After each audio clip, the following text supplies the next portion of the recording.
Hello everyone. आज की कहानी है मनीषा कुलश्रेष्ठ द्वारा लिखी एक सांवली सी परछाई। सच कहूँ तो वो एक सांवली परछाई ही तो थी। तमाम खूबसूरत चेहरों के पीछे सहमी सी एक छिपती छुपाती परछाई। वह खूबसूरत लड़कियों से चहकता घर मेरी सहेली फरजाना का था। जब मैंने इसे अपनी क्लास में देखा तो देखती रह गई थी। छूने से मैला होता गोरा रंग और टिपिकल ख़ानदानी मुस्लिम नाक-नक्श। एक तो छोटा कस्बा और साइंस पढ़ने के लिए लड़कों के स्कूल में जाने वाली एक मुस्लिम लड़की। यूँ हम 4 लड़कियां थीं जो गर्ल्स स्कूल में साइंस फैकल्टी के अभाव में बॉयज़ स्कूल में 9वीं क्लास में दाखिल हुई थीं। पर हम 3 लड़कियां उस कस्बे में बाहर से ट्रांसफ़र होकर आए अधिकारियों की बेटियां थीं। नमिता के पापा उस कस्बे के एसडीएम थे। निर्जा के पापा इलेक्ट्रिसिटी बोर्ड के एक्सईएन और मेरी मम्मी गर्ल्स स्कूल की प्रिंसिपल थीं और पापा बीडीओ। यूँ फरजाना के पापा भी ज़िले के लीडिंग क्रिमिनल लॉयर थे। पर एक तो यह राजस्थान का मुस्लिम बहुल कस्बा उनका स्थायी निवास था। फिर उस समय भी जहाँ गिनी चुनी लड़कियाँ गर्ल्स स्कूल में भी बुर्का पहनकर जाती थीं, ऐसे में फरजाना ही जानती होगी कि उसने अपने पापा से कितनी जिद और मिन्नतें की होंगी हमारे साथ बॉयज़ स्कूल में एडमिशन लेने के लिए। हालांकि उसकी कुछ बड़ी बहनें मम्मी के स्कूल में तब भी पढ़ रही थीं और वे बुर्का पहनकर आया जाया करती थीं। न जाने किस तरह फरजाना ने पापा को मनाया होगा कि न तो वह बुर्का पहनेगी और साइंस पढ़ेगी, वो भी लड़कों के स्कूल में। अम्मी की तो चलती ही कहाँ।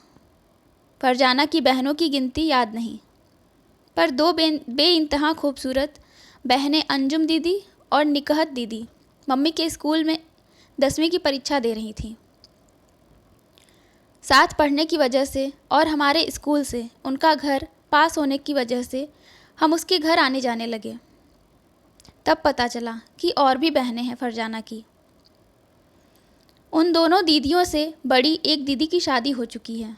एक फरजाना से जरा बड़ी बहन साजिया को देखकर तो मेरे मुंह से निकल ही गया, हाय फर्जी, पहले तुझे देखा तो तू खूबसूरत लगी, फिर अंजुम और निकहत दीदी तुझसे भी सुंदर लगी, अब ये साजिया, माय गॉड, तुम सब कुछ भी नहीं इनके आगे।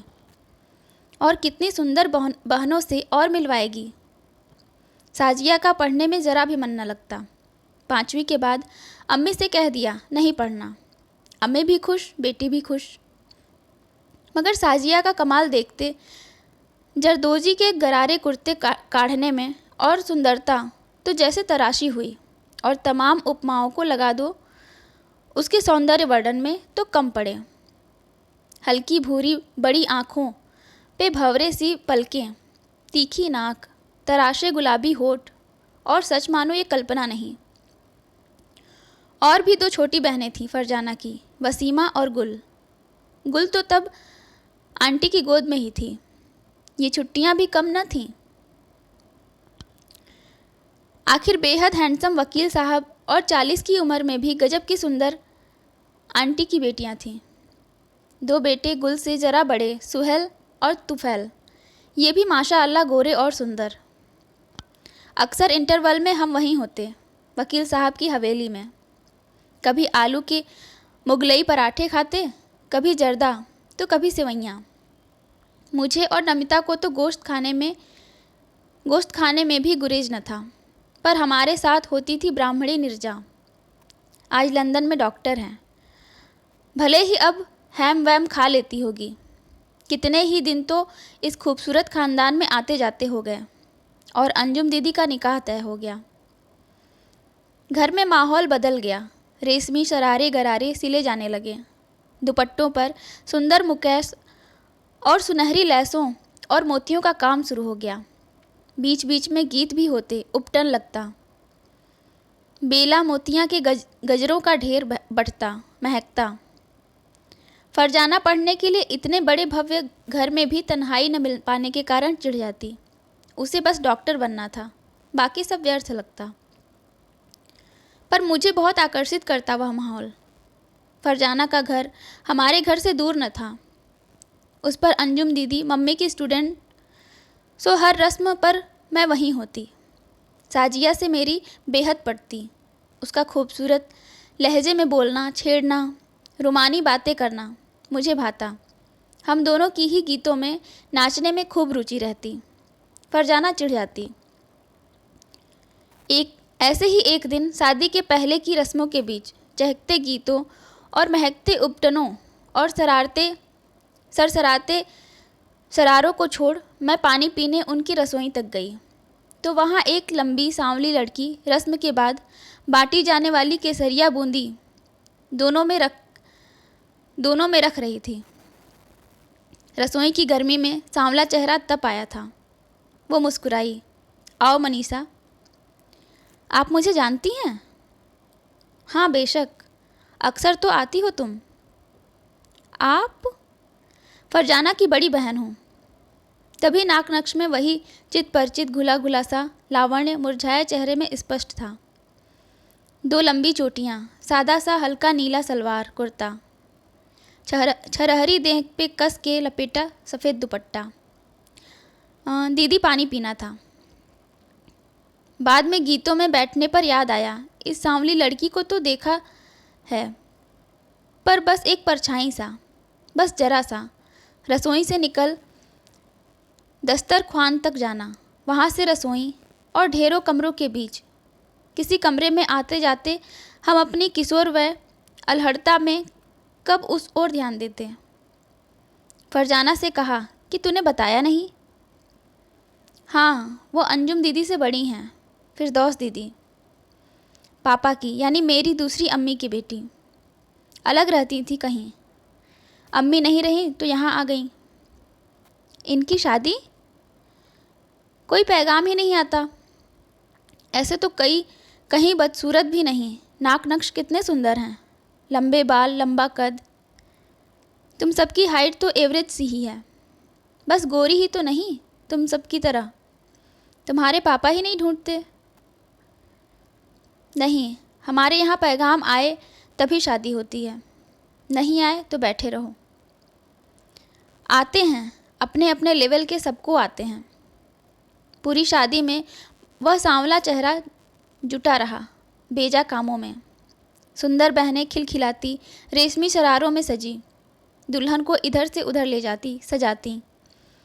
अंजुम दीदी के निकाह में बड़ा मज़ा आया। पहली बार मुस्लिम विवाह की सारी रस्में देखी। दूल्हे का इकरार, फिर मेहर की रकम का तय होना, दुल्हन के इकरार के वक्त दुल्हन और उनकी बहनों, माँ मौसियों का रोना और दुल्हन का एक धीमा सा शर्मीला हाँ कहना, फिर दूल्हे का जूठा लड्डू दुल्हन को खिलाना। मर्दों और औरतों का एकदम अलग अलग इंतजाम होना। अंजुम दीदी की शादी में गुल बस 10 महीनों की थी। सबसे छोटी साली करके उसे दूल्हे भाई की गोद में डाल दिया जाता था। पर फिरदौस उन खूबसूरत गोरी बहनों की सांवली परछाई बने पीछे कहीं से रस्में देख लेती। कपड़ों की सादगी भी वही थी।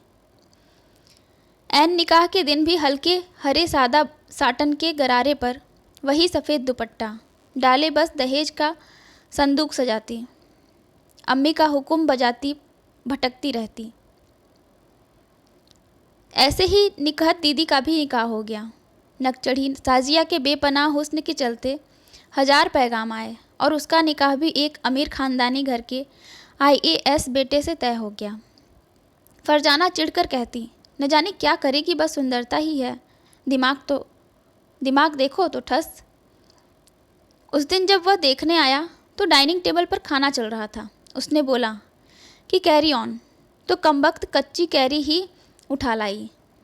न जाने कैसे चलेगी ये बेमेल शादी, पर चली, खूब चली। 1 साल बाद ही साजिया को देखा तो पहचान न सकी। कटे बाल, स्लीवलेस ब्लाउज, यदा कदा बाल झटक कर बोले गए अंग्रेजी के जुमले। दूल्हा भाई अलग 100 जान से निछावर। कमी क्या थी? अदा थी, हुस्न था, बस इल्म ही तो कम था। लाख चाहकर फरजाना डॉक्टर न बन सकी। हम तो पहले ही पढ़ाई में सीरियस थे ही नहीं। निर्जा का पहली बार में ही पीएमटी में सिलेक्शन हो गया।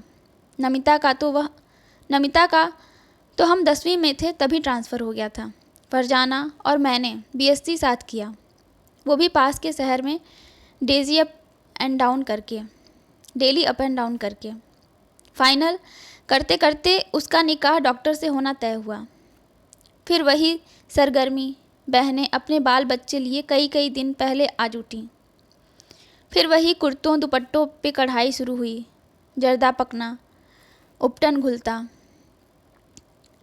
इस सब से अब मैं उबने लगी थी कि एक दिन यूं ही फरजाना के कमरे में चमेली की लतर से ढकी खिड़की के पास पड़े बिस्तर पर पास लेट कर उससे अतरंग बातें कर रही थी। उस दिन वसीम कॉलेज मिलने आए तो तू कहाँ मर गई थी? चेहरा देखा होता बेचारे का, क्या करती। जिस दिन तय किया था उसने कॉलेज में मिलना, उसी दिन ये हंगामा हो गया। क्या बता ना, पता चल गया क्या? नहीं, मेरी बात नहीं, फिरदौस की बात खुल गई। क्या? चल छोड़ना, नहीं बताना। इडियट, क्या अब तक मुझ पर भरोसा नहीं? और तेरे घर की बात मेरे घर की बात है। वो हमारी हवेली के बगल में एक छोटा सा घर है ना, खपरैल वाला, गफ्फार मस्ताब का। हाँ, उनका एक भतीजा है असलम, वो भी एक मास्टर है, यहीं रह रहा था। हमारी रसोई की एक खिड़की उधर को खुलती थी। जाने कब फिरदौस और असलम। फिर एक दिन असलम घर आ गया पैगाम लेकर। पापा पहले समझे नहीं, सोचा मेरे लिए आया है। उस पर बिगड़ गए। तब उसने फिरदौस का नाम लिया। तब तक सुहेल ने भी शिकायत की कि उसने उसे अक्सर फिरदौस से बात करते देखा। फिर उसे तो डांटा ही, बेचारी फिरदौस को, जो अम्मी और दादी ने खरी खरी सुनाई कि बस। देखा मैंने भी था दोनों को बात करते हुए, पर उसके उदास चेहरे पर एक हल्की सी मुस्कान ने मुझे उसकी शिकायत करने से हमेशा रोका। क्या करूं मनु, मेरा ही शादी करने को मन नहीं करता। जब उसे अपनी शादी में भी वही सब करते देखती हूँ जो उसने तमाम बहनों की शादी में किया, तो जी भर जाता है। शुरू से ही तो वह ऐसी ही रही है, खामोश और काम में मसरूफ़। साजिया को तो वह फूटी आंख नहीं सुहाती थी।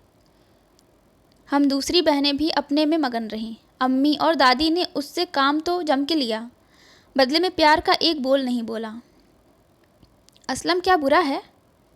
नहीं, भला आदमी है, पर विडोवर है। उस पर हमारा उनका अस्तर अलग है। अब फिरदौस भी तो 30 पार कर गई है, तो क्या हुआ? जब इसमें फिरदौस दीदी की खुशी है, तो जब पैगाम भी ना आए, ना अंकल कोई रिश्ता देखें, तो क्या करे दीदी? असलम क्या बुरा आदमी है? बहुत शरीफ है। जब देखा तहजीब से बात ही करते देखा। तो तू कुछ कर ना। क्या? मैं कर भी क्या सकती हूँ?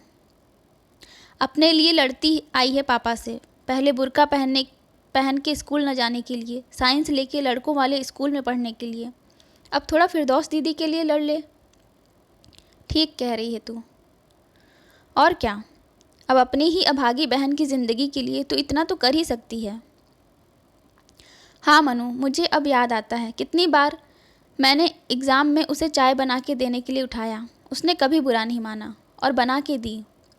तेरा कहना सही है। अब जब मैं ही घर में बड़ी रह गई हूँ तो मेरी बात नहीं टालेंगे। मैं घर चली आई। फरजाना ने न जाने कैसी वकालत की कि जब मुझे कार्ड मिला शादी का तो उसमें दोनों बहनों का नाम था। आखिर बेटी किसकी थी? एक नामी वकील की। फरजाना वेट्स वसीम और फिरदौस वेट्स असलम।